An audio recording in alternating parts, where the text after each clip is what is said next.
Bonjour Françoise, Marjorie, Marie-André et Gina.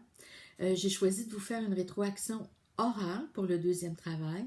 Je vous invite toutefois à prendre de la grille de correction et le travail. J'ai pas mis beaucoup de commentaires dans le travail parce que je vous l'ai fait à l'oral, mais ça va vous permettre de suivre quand même un petit peu et d'expliquer un peu ma correction.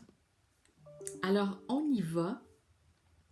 La première consigne à laquelle vous deviez voir, c'était de cibler les 3 compétences qui étaient indissociables de la cible qu'on cherchait, c'est-à-dire d'avoir des modalités d'évaluation avec les adaptations, modifications, flexibilité bien comprises et appliquées par l'équipe.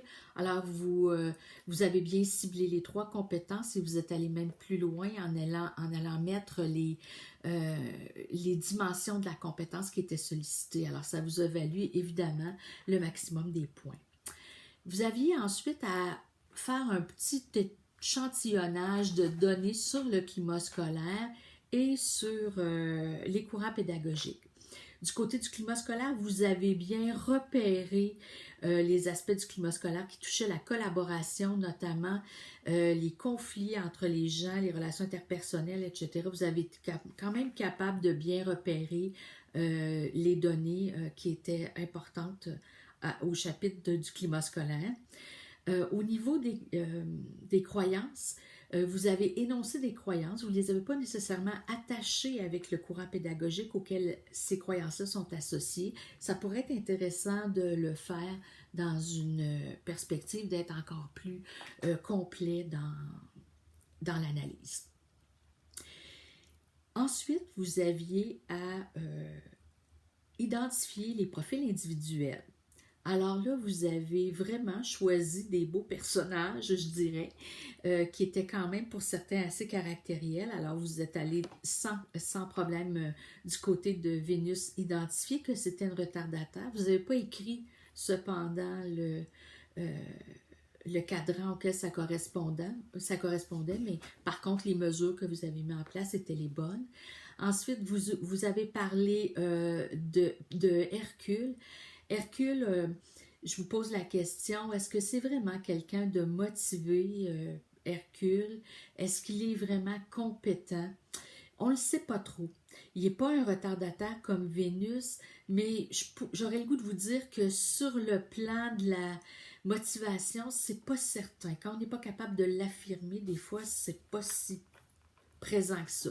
Mais ceci étant dit, c'est quand même une analyse qui tient la route. Vous avez ensuite parlé de Pégase comme étant un utilisateur précoce, donc un cadran A. Encore une fois, malheureusement, vous n'avez pas écrit le cadran dans votre analyse. Vous avez aussi été bien capable d'identifier Bérénice et ses besoins, donc l'innovatrice du groupe, donc un cadran A2 dans son cas.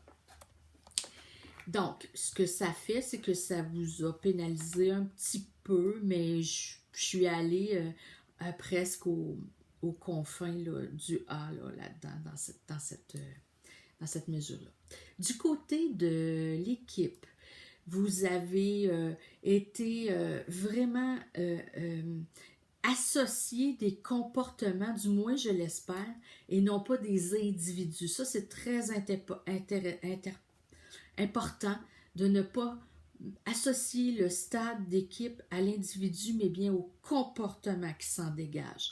Et ça, je pense qu'il faut garder ça bien en tête dans vos analyses.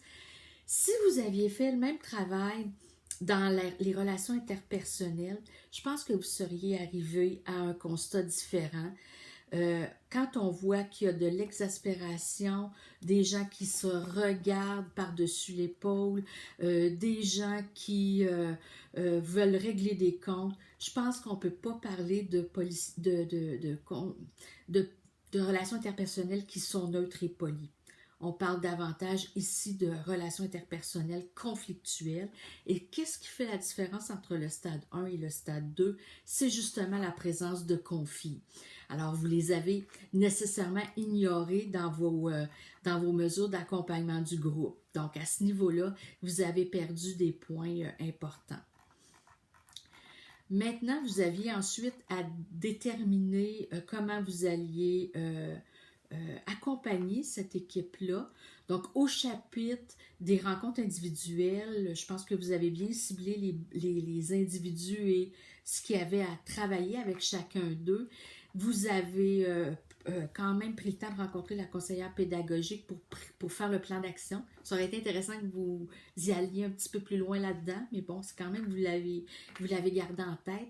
Et du côté de Pégase, par contre, je vous pose la question suivante. Quand vous voulez le sensibiliser au niveau variable d'appropriation par les collègues, le sensibiliser à la zone proximale de développement, est-ce qu'il n'y aurait pas aussi du côté de Pégase un petit travail à faire pour l'amener à se poser par-dessus son rôle de père et rester un professionnel au niveau des rencontres? Alors, c'est une suggestion que je vous ferai si jamais vous aviez à rencontrer ce genre